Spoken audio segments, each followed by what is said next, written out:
Hello, എല്ലാവർക്കും നമസ്കാരം. ഞാൻ ടോഹിനോ തോമസ്.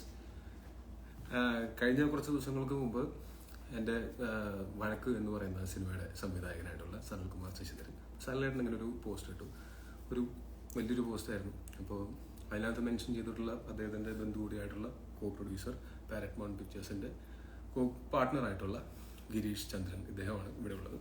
അപ്പോൾ ഞാനിത് ഇങ്ങനൊരു കാര്യത്തിനെ പറ്റിയിട്ട് ഒരു എക്സ്പ്ലനേഷനും കൊടുക്കണം എന്ന് ഞാൻ ആഗ്രഹിച്ചിട്ടുള്ളതല്ല. കാര്യം പല പുള്ളി പറഞ്ഞതൊക്കെ അടിസ്ഥാനരഹിതമായതുകൊണ്ട് അത് വിട്ടുകളഞ്ഞാണ്. പക്ഷെ പിന്നീട് എനിക്ക് തോന്നിയത് മാധ്യമങ്ങളൊക്കെ ഏറ്റെടുക്കുകയും ഞാനെന്തോ ഭയങ്കര വില്ലനായിട്ട് ചിത്രീകരിക്കപ്പെടുകയും ചെയ്തപ്പോൾ വേറെ ഒന്നുമല്ല, ആൾക്കാർക്ക് തീരുമാനിക്കാം ആരുടെ ഭാഗത്താണ് ശരി തെറ്റെന്നൊക്കെ. പക്ഷെ അത് ഒരു ഭാഗം മാത്രം കേട്ടിട്ട് അവർ നമ്മുടെ ഭാഗം കൂടെ കേൾക്കണം എന്നെനിക്കൊരു ആഗ്രഹം ഉണ്ടായിരുന്നു. സൗണ്ട് ഉറക്കെ പറയണം. ഓക്കെ. അപ്പോൾ ബാക്കിയുള്ളവർ എല്ലാവരും അത് ഡിസൈഡ് ചെയ്യുന്ന സമയത്ത് ഞങ്ങളുടെ ഭാഗം കൂടെ കേട്ടിട്ട് വേണം ഡിസൈഡ് ചെയ്യാൻ എന്ന് മാത്രം എനിക്കൊരു ആഗ്രഹമുണ്ട്.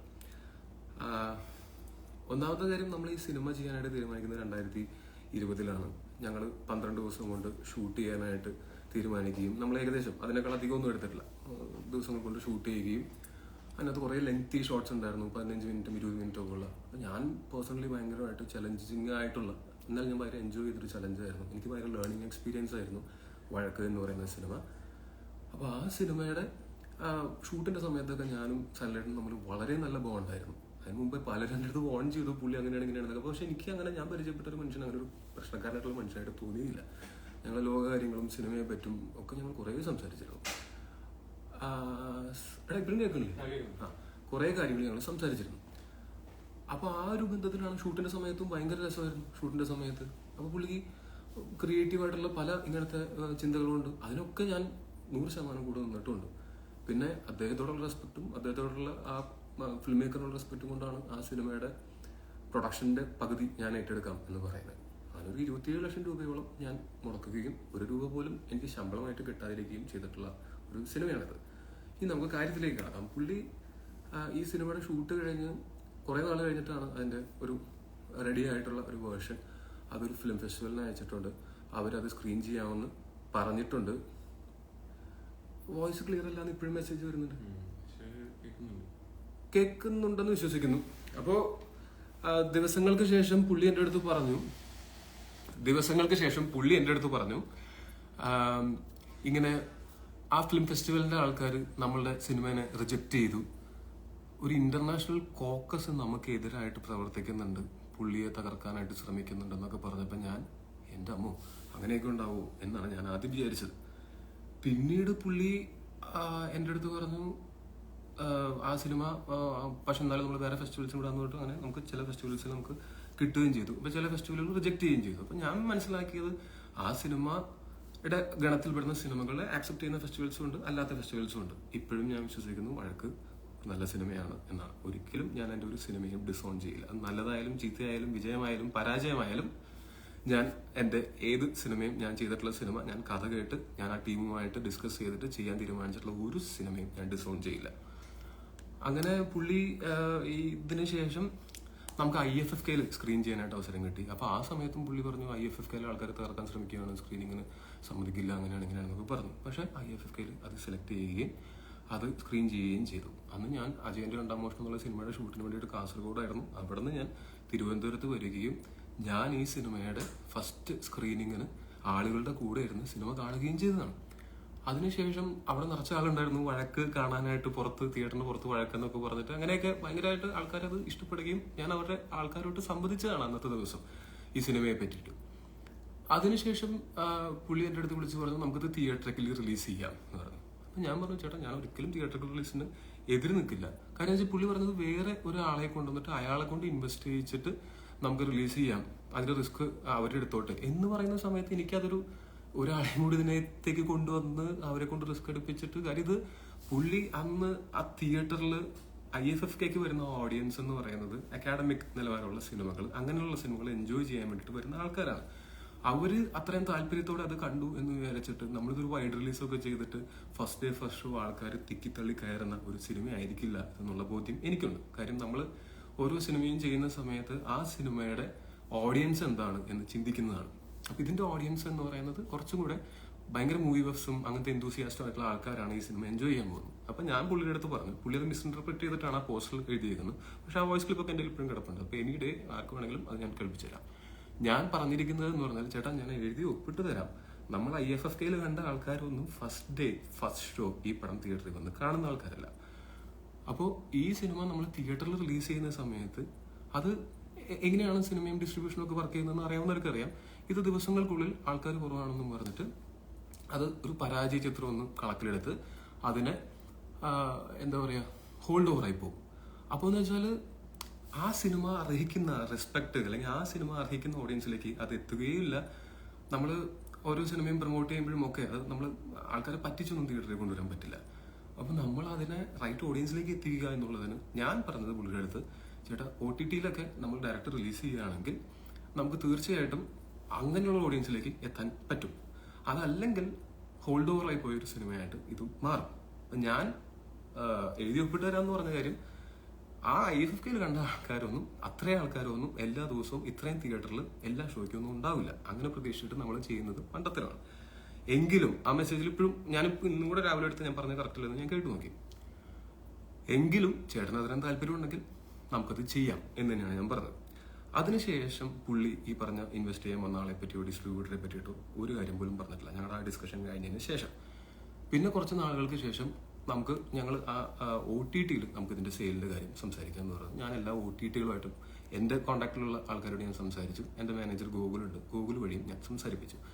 അങ്ങനെ സംസാരിപ്പിക്കുന്ന സമയത്ത് OTT എന്ന് പറഞ്ഞാൽ അതൊരു കോർപ്പറേറ്റ് ആണ്, ഒരു ഇന്റർനാഷണൽ കോർപ്പറേറ്റ് അങ്ങനത്തെ ഒരു പ്ലാറ്റ്ഫോമാണ്. അവര് ആവശ്യപ്പെട്ടത് ഈ സിനിമയുടെ ക്രിയേറ്റീവ് റൈറ്റ്സ് മുഴുവൻ അവർക്ക് കൊടുക്കണം. നമ്മളൊരു സിനിമ സെല് ചെയ്യുന്ന സമയത്ത് എല്ലാ സിനിമയും അങ്ങനെ തന്നെയാണ്, ചെറുതും വലുതുമായിട്ടുള്ള എല്ലാ സിനിമകളും OTTയുടെ പോളിസി എന്ന് പറഞ്ഞാൽ അതിന്റെ ക്രിയേറ്റീവ് റൈറ്റ്സ് ഉൾപ്പെടെ മേടിക്കുക എന്നുള്ളതാണ്. അന്ന് സല്ലായിട്ടും പറഞ്ഞു അങ്ങനെ ഒരു IP റൈറ്റ്സ് കൊടുക്കാൻ പറ്റില്ല, അങ്ങനെ എൻ്റെ സിനിമയുടെ ക്രിയേറ്റീവ് ഫ്രീഡത്തിനെ ഹനിക്കുന്നൊന്നും ചെയ്യാൻ പറ്റില്ല എന്ന് പറഞ്ഞപ്പോൾ ഞാനും പ്രതിസന്ധിയിലായി. എന്ത് ചെയ്യാൻ പറ്റും, ഇതിനകത്ത് പൈസ മുടങ്ങി കിടക്കുന്നത് ഞങ്ങളുടെയാണ്. പക്ഷെ എന്നാലും ഞാൻ പറഞ്ഞത് എന്നാലും എനിക്ക് ഭയങ്കര ഇഷ്ടമുള്ള ഒരാളാണ്, അദ്ദേഹമാണ് സിനിമ ഡയറക്ടർ, അദ്ദേഹത്തിന്റെ ക്രിയേറ്റീവ് ഫ്രീഡത്തിന് ഹനിക്കണ്ട. കാര്യം ഞാൻ ഈ സിനിമ ചെയ്തതിന്റെ പിന്നിലുള്ള കാരണം അങ്ങനെ ക്രിയേറ്റീവ് ആയിട്ടുള്ള ആൾക്കാർക്ക് എന്റെ ഭാഗത്ത് നിന്ന് എന്തെങ്കിലും സപ്പോർട്ട് കൊടുക്കാൻ പറ്റുകയാണെങ്കിൽ കൊടുക്കുക എന്നുള്ള ഉദ്ദേശത്തോട് കൂടിയിട്ടാണ്.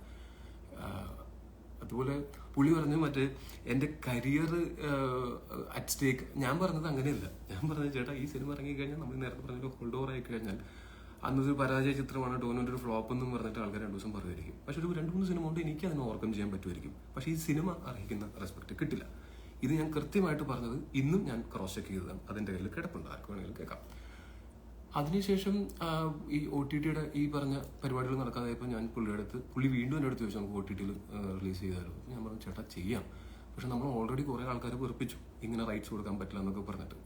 ചേട്ടൻ വാശി പിടിച്ചിരുന്നു കഴിഞ്ഞാൽ ഇത് നടക്കില്ല, ചേട്ടൻ വാശി വിട്ടാൽ നമുക്കിത് സെല് ചെയ്യാനായിട്ട് വീണ്ടും ശ്രമിക്കാമെന്ന് പറഞ്ഞു. പുള്ളി എനിക്കൊരു വാശിയില്ല എന്നൊക്കെ പുള്ളി പറഞ്ഞു. ഞാൻ വേണമെങ്കിൽ ആ മെസ്സേജ് അത് കാണിച്ചു തരാം. അപ്പോൾ എനിക്ക് വാശിയൊന്നുമില്ല, നമുക്കത് റിലീസ് ചെയ്യാം എന്ന് പറഞ്ഞു. അപ്പോൾ ഞാൻ പറഞ്ഞു ഞാനതിന് എന്ത് വാശി പിടിക്കുന്നു, എനിക്കൊരു വാശിയില്ല എന്നൊക്കെ പറഞ്ഞിട്ട് പുള്ളി അയച്ചേക്കുന്ന സാധനമാണ്. അപ്പോൾ ഞാൻ പറഞ്ഞു ശരി, അങ്ങനെയാണ് ചേട്ടൻ അങ്ങനെ പടം സെല് ചെയ്യാൻ പോളിസീസിന് പാലിച്ചുകൊണ്ട് സെല് ചെയ്യാൻ തയ്യാറാണെങ്കിൽ ഞാനത് ഗൂഗിളിനോട് പറയാം, ഫുൾ ഫ്ലെഡ്ജ്ഡ് ആയിട്ട് വീണ്ടും നമുക്ക് പോളിസീസിനെ ഈ പറഞ്ഞ OTTസിനെയൊക്കെ അപ്രോച്ച് ചെയ്യാം. അപ്പോൾ പുള്ളി പറഞ്ഞു ഗൂഗിളിനോട് പറയണ്ട. അപ്പോൾ ഗൂഗിൾ എന്തോ പുള്ളിനെ തകർക്കാൻ ശ്രമിക്കുന്നു എന്നാണ് പുള്ളി പറയുന്നത്. എനിക്കറിയില്ല, ഗൂഗിളിന് അങ്ങനെ കാര്യം തകർക്കാൻ ശ്രമിക്കേണ്ട കാര്യമുള്ളതായിട്ട് എനിക്ക് തോന്നിയിട്ടില്ല. പിന്നെ ഗൂഗിളിന് സനൽകുമാർ ശശിധരൻ എന്നുള്ള ഡയറക്ടറെ പരിചയം തന്നെ ഞാൻ വഴിയാണ്, അല്ലാതെ വേറൊരു പരിചയമുള്ളതല്ല. അപ്പോൾ ഗൂഗിൾ വഴി ചെയ്യണ്ട, ഇങ്ങനെയാണ് പറഞ്ഞത്. അതും കണ്ടു, ഗൂഗിളിനോട് പറയണ്ട, ഞാൻ നോക്കട്ടെ എന്നാണ് പറഞ്ഞേക്കുന്നത്. ഇത് അയച്ചിരിക്കുന്നത് 2023 ജൂലൈ 23-നാണ്. അപ്പോൾ അതിന് ഞാൻ ഓക്കെ എന്നാണ് മെസ്സേജ് അയച്ചിരിക്കുന്നത്. അതിനുശേഷം ഞങ്ങൾ ഉണ്ടായിട്ടുള്ള ഒരു കോൺവെർസേഷൻ എന്ന് പറഞ്ഞു കഴിഞ്ഞാൽ, നമ്മൾ കൊറോണയുടെയൊക്കെ ആ സമയം കഴിഞ്ഞിട്ട് നമ്മൾ മുംബൈ മാമി ഫിലിം ഫെസ്റ്റിവലിന് അപ്ലൈ ചെയ്തൂടെ എന്ന് ഞാൻ ചോദിച്ചു. എനിക്കും അവിടെ പരിചയമുള്ള ആൾക്കാരുണ്ടായിരുന്നു. അപ്പോൾ അപ്ലിക്കേഷൻ്റെ പ്രോസസ്സ് ഞാൻ പറഞ്ഞപ്പോൾ ആ സമയത്ത് ലോക്ക്ഡൗൺ കഴിഞ്ഞിട്ടുള്ള സമയമായത് കാരണം കൊണ്ട് അങ്ങനെ ഒരു ആക്ച്വൽ ഫെസ്റ്റിവൽ അല്ല, ഒരു വെർച്വൽ ഫെസ്റ്റിവൽ. അന്ന് ഫെസ്റ്റിവൽ നടന്നില്ല എന്നാണ് പുള്ളി എഴുതിയിരിക്കുന്നത്, പക്ഷെ ഫെസ്റ്റിവൽ നടന്നിട്ടുണ്ട്. പക്ഷെ അതൊരു വെർച്വൽ ഫെസ്റ്റിവലാണ്. നമ്മൾ ഡയറക്ട്ലി പോവല്ല, മൂവീസ് നമ്മൾ വിമിയോ ലിങ്ക് അയച്ചു കൊടുത്തിട്ട് അവരത് സ്ക്രീൻ ചെയ്യുകയും അതിനെ വിലയിരുത്തുകയും ചെയ്യുന്നതായിരുന്നു പ്രോസസ്സ്. അപ്പോൾ ഞാൻ പുള്ളിയുടെ അടുത്ത് പറഞ്ഞു ചേട്ടാ ഇങ്ങനെയാണ് പ്രോസസ്സ്, നമുക്കൊന്ന് അപ്ലൈ ചെയ്താലോ എന്ന് ചോദിച്ചു. അപ്പോൾ പുള്ളി പറഞ്ഞു വേണ്ട, അങ്ങനെ നമ്മളുടെ അത് അയച്ചു കൊടുത്താൽ അവരത് ലീക്ക് ചെയ്യും, അവർ നമ്മളെ തകർക്കാൻ ശ്രമിക്കും. അപ്പം എല്ലാവരും തകർക്കാൻ ശ്രമിക്കുന്നു എന്നുള്ളതാണ് പുള്ളി പറയണത്. അപ്പം അതിൻ്റെ ഒരു മെയിലാണ് ഞാൻ പുള്ളിക്ക് അയച്ചു. അതിനുശേഷം ഈ പറഞ്ഞ ഇത് ആദ്യം ഉണ്ടായതാണ് മുംബൈ ഫെസ്റ്റിവലിൽ 2022. 2023 ഞാൻ വീണ്ടും അയച്ചു. ഇങ്ങനൊരു മെയിലുണ്ട്, എനിക്ക് വന്നതാണ്, എന്നെ CC ഇട്ടിട്ടുണ്ടായിരുന്ന ഒരു മെയിലാണ് അത്. എനിക്ക് മുംബൈ ഫെസ്റ്റിവലിൽ നിന്ന് ഡിയർ സനൽ എന്ന് പറഞ്ഞിട്ട് അദ്ദേഹത്തിന് അഡ്രസ് ചെയ്യുന്നൊരു മെയിലായിരുന്നു. അതിൽ എന്നെ CC വെച്ചിട്ടുണ്ടായിരുന്നു. അപ്പം ഞാൻ ഇത് സ്ക്രീൻഷോട്ട് എടുത്തിട്ട് പുള്ളിക്ക് അയച്ചു. ചേട്ടാ ഇതാണ് അയച്ചത്. ചേട്ടാ ഇങ്ങനെ ഒരു സാധനം അയച്ചിട്ടുണ്ട്, അപ്പൊ എന്റെ കൂടെ അതിനകത്ത് അവര് ടാഗ് ചെയ്ത് അയച്ചിട്ടുണ്ട്. ചേട്ടനത് കണ്ടിട്ടില്ലെന്ന് തോന്നുന്നു കൊണ്ട് എന്റെ അടുത്ത് വിളിച്ചവര് ചോദിച്ചാണ്. ഓക്കെ, അപ്പോൾ അതിന് ദിവസങ്ങൾക്ക് ശേഷം ഒരു 10-20 ദിവസം കഴിയുമ്പോൾ പുള്ളി എനിക്ക് മെസ്സേജ് അയച്ചു, Tovi I was not in WhatsApp for some time, sorry just heard this, we applied. അപ്പോൾ എനിക്ക് സന്തോഷം. ഇതാണ് ഞങ്ങൾ തമ്മിലുണ്ടായിട്ടുള്ള ഏറ്റവും അവസാനത്തെ കോൺവെർസേഷൻ. പിന്നെ OTT സെയിൽസ് നടക്കുന്ന സമയത്ത് ഞങ്ങൾ അതിന് വേണ്ടിയിട്ട് ചെന്നപ്പോൾ ഈ പോളിസീസ് അംഗീകരിക്കാത്തത് മാത്രമല്ലായിരുന്നു പ്രശ്നം, ഇദ്ദേഹത്തിന്റെ സോഷ്യൽ പ്രൊഫൈലും ഒരു പ്രശ്നമായിരുന്നു. സനലേട്ടൻ ആൾക്കെതിരെ ഒരു കേസും അറസ്റ്റും ഒക്കെ നടന്നതാണ്. അപ്പോൾ OTT പോളിസീസിൽ പ്രധാനപ്പെട്ട ഒന്നെന്ന് പറഞ്ഞാൽ കേസിൽ ഇൻവോൾവ് ആയിട്ടുള്ളത് അവർ നിരപരാധിയാണെന്ന് തെളിയിക്കപ്പെടുന്നത് വരെയും അവരുടെ സിനിമകളുമായിട്ട് അസോസിയേറ്റ് ചെയ്യാനായിട്ട് ഈ കോർപ്പറേറ്റുകൾക്ക് താല്പര്യമില്ല എന്ന് പറഞ്ഞു. അതുകൊണ്ടാണ് അത് വിൽക്കാൻ പറ്റാതിരുന്നത്. ഇതാണ് സത്യാവസ്ഥ. പുള്ളിയും ശ്രമിച്ചു, പുള്ളി തന്നെ ഗോകുലിനോട് പറയേണ്ട, പുള്ളി തന്നെ ചെയ്തോളാം എന്ന് പറഞ്ഞിട്ട് പുള്ളി ശ്രമിച്ചിട്ടും നടന്നില്ല. അതിന്റെ കാരണങ്ങൾ ഇതാണ്. ഞാനിത് കഴിഞ്ഞിട്ട് അക്കാഡമിക് സർക്കിളിലുള്ള വേറെയും സിനിമകൾ ചെയ്തിട്ടുണ്ട്. അങ്ങനെ എൻ്റെ കരിയർ ഏതെങ്കിലും ഒരു സിനിമ അക്കാഡമിക് സർക്കിളിലുള്ള സിനിമ ചെയ്തിട്ട് ആ സിനിമ സാമ്പത്തിക ലാഭം കിട്ടാതെ വരുമ്പോൾ തകർന്നു പോകുന്നൊരു കരിയറാണെന്നൊരു തോന്നൽ എനിക്കുണ്ടെങ്കിൽ ഞാൻ അദൃശ്യജാലകങ്ങൾ പോലൊരു സിനിമ പ്രൊഡ്യൂസറായിട്ട് ഞാൻ ആ സിനിമയിൽ അഭിനയിക്കുകയും അത് തിയേറ്ററുകൾ റിലീസ് ചെയ്തതാണ്. അന്നൊരു ദിവസം ഫുൾ ഞാൻ പ്രൊമോഷൻ വന്നിരുന്നത് ഇവിടുത്തെ എല്ലാ മീഡിയാസും കണ്ടതാണ്. ഡോക്ടർ ബിജു സാറും അതിൻ്റെ പ്രൊഡ്യൂസറായിട്ടുള്ള രാധികയും എല്ലാവരും ഉണ്ടായിരുന്നു. എന്നിട്ട് ആ സിനിമ നമ്മൾ OTTയിലും അവർ വാങ്ങി. കാരണം പോളിസീസ് അംഗീകരിക്കാൻ തയ്യാറായിരുന്നു. സോഷ്യൽ പ്രൊഫൈല് ഡോക്ടർ ബിജു സാറിൻ്റെയും ഞങ്ങളുടെ എല്ലാവരുടെയും നല്ലതായിരുന്നു. അപ്പം ഞാൻ കൊമേഴ്ഷ്യൽ സിനിമകൾ മാത്രം ചെയ്തു പോകാനായിട്ട് ആഗ്രഹിക്കുന്ന ആളല്ല. ഇനിയാണെങ്കിലും ഫ്യൂച്ചറിലാണെങ്കിലും ഞാൻ ഇങ്ങനെ അക്കാഡമിക് സർക്കിളിന് വേണ്ടിയിട്ടുള്ള സിനിമകളും ഞാൻ ചെയ്യും. ആ ചെയ്യുന്ന സമയത്ത് അതിനെ സെല്ല് ചെയ്യാനായിട്ട് ഇങ്ങനത്തെ പ്രാക്ടിക്കൽ ഡിഫിക്കൽട്ടീസ് വന്നു കഴിഞ്ഞാൽ ഞാൻ എന്ത് ചെയ്യും? പിന്നെ ഞാനും ഈ ഗിരീഷ് ചേട്ടനുമാണ് ഇതിനകത്ത് ഫണ്ട് മുടക്കിയിരിക്കുന്ന ആൾക്കാർ. ഞാനൊരു 27 ലക്ഷം മുടക്കിയിട്ടുണ്ട്, പുള്ളി ഒരു 27 ലക്ഷം രൂപ മുടക്കിയിട്ടുണ്ട്. സനലേട്ടന് 0 ഇൻവെസ്റ്റ്മെന്റ് ആണ്. പുള്ളി പലതവണയായിട്ട് ശമ്പളം ആയിട്ട് മേടിച്ചിട്ടുണ്ട്. IFFKയിൽ സ്ക്രീൻ ചെയ്തപ്പോൾ കിട്ടിയ എമൗണ്ട് ഞങ്ങളത് എവിടെയാണെന്ന് ചോദിച്ചിട്ടില്ല, അതും പുള്ളി തന്നെയാണ് ഉപയോഗിച്ചിട്ടുള്ളത്. ഇതിലൊന്നും എനിക്കൊരു പരാതിയില്ല, കാര്യം പുള്ളിക്കും ജീവിച്ചു പോകാൻ പൈസ വേണം എന്ന് ഞാൻ മനസ്സിലാക്കുന്നു. പിന്നെ ഇത് ഫാക്ടുകൾ നിങ്ങളോട് പറയുക എന്നുള്ളത് മാത്രമേ എനിക്ക് ഉദ്ദേശമുള്ളൂ. പുള്ളി എന്നോട് ചെയ്ത പോലെ പുള്ളിയുടെ ക്യാരക്ടർ അസാസിനേഷൻ എൻ്റെ കാര്യമേ അല്ല. എനിക്ക് ഇപ്പോഴും പുള്ളിയോട് as a film maker respect ഉണ്ട്, പുള്ളി ചെയ്ത സിനിമയോട് ഇഷ്ടമുണ്ട്. പണ്ട് ഞാൻ പരിചയപ്പെട്ട സമയത്തുണ്ടായിരുന്ന സനലേട്ടനോട് എനിക്കിപ്പോഴും നല്ല സ്നേഹമുണ്ട്. ഇപ്പോഴത്തെ സനലേട്ടനെ എനിക്ക് മനസ്സിലാവുന്നില്ല. പിന്നെ ഇപ്പോഴും ഞാൻ പറയുന്നു, വഴക്ക് എന്ന് പറയുന്ന സിനിമ ഡിസ്ട്രിബ്യൂട്ട് ചെയ്യാനും OTTയിൽ മേടിക്കാനും ആളുകൾ തയ്യാറാവുകയാണെങ്കിൽ 100% ഞാൻ അതിൻ്റെ പ്രൊമോഷന് വേണ്ടിയിട്ട് വന്നിരിക്കുകയും ആ സിനിമയെ പറ്റിയിട്ട് സംസാരിക്കുകയും ചെയ്യും. എനിക്കതിൽ ഇപ്പോഴും യാതൊരു എതിർപ്പില്ല. ഇതിൽ കൂടുതൽ ഞാൻ എന്താണ് ചെയ്യേണ്ടതെന്ന് എനിക്കറിയില്ല. പിന്നെ ഇത് ആദ്യമായിട്ടല്ല പുള്ളിയുടെ കൂടെ വർക്ക് ചെയ്തിട്ടുള്ള ആൾക്കാരെ ക്യാരക്ടർ അസാസിനേഷൻ ചെയ്യുന്നത്. അന്ന് എനിക്ക് മനസ്സിലായില്ല, ഇന്ന് എനിക്ക് മനസ്സിലാവുന്നുണ്ട്. നിങ്ങൾക്കത് സമയമുണ്ടെങ്കിൽ, താല്പര്യമുണ്ടെങ്കിൽ, ഇത് നിങ്ങളെ ബാധിക്കുന്ന വിഷയമേ അല്ല. ഇത് എന്നെ മാത്രം ബാധിക്കുന്ന വിഷയം, എന്നെ അത്ര ബാധിക്കുന്ന വിഷയമല്ല. പക്ഷെ ഒരു ക്ലാരിറ്റി ഈ കാര്യങ്ങൾക്ക് വേണമെന്ന് തോന്നിയതുകൊണ്ട് മാത്രമാണ് ഞാനത് പറയുന്നത്. സമയവും താല്പര്യം ഉണ്ടെങ്കിൽ പുള്ളി ഇതിനു മുമ്പിട്ടുള്ള പോസ്റ്റുകൾ ഒന്ന് വായിച്ചു നോക്കിക്കഴിഞ്ഞാൽ ഞാൻ ഈ പറഞ്ഞതിൻ്റെയൊക്കെ സത്യാവസ്ഥ നിങ്ങൾക്ക് തന്നെ മനസ്സിലാക്കാവുന്നതാണ്. ഒരു മനുഷ്യൻ പറയുകയാണ് ലോകം മുഴുവനും അയാളെ തകർക്കാൻ ശ്രമിക്കുകയാണ്, കോർണർ ചെയ്യാൻ ശ്രമിക്കുകയാണ്, കൊല്ലുവാൻ ശ്രമിക്കുകയാണ്, ഗവൺമെൻറ് കൊല്ലാൻ ശ്രമിക്കുന്നു, ഞങ്ങൾ കൊല്ലാൻ ശ്രമിക്കുന്നു, തകർക്കാൻ ശ്രമിക്കുന്നു എന്ന് ലോകം മുഴുവനും അങ്ങനെ ചെയ്യുന്നു എന്ന് ഒരാൾ അവകാശപ്പെടുകയാണെങ്കിൽ അല്ലെങ്കിൽ വിശ്വസിക്കുകയാണെങ്കിൽ അത് ലോകത്തിൻ്റെ മുഴുവനും കുഴപ്പമാണോ അതോ അയാളുടെ ചിന്തകളുടെ കുഴപ്പമാണോ എന്നുള്ളത് വിലയിരുത്തേണ്ടത് ഞാനല്ല. ഒരാളുടെ മാനസിക നിലയോ ഒരാളുടെ ചിന്താഗതിയോ സ്വഭാവ സവിശേഷതയോ ഇതൊന്നും വിലയിരുത്താനായിട്ട് ഞാൻ ആരുമല്ല.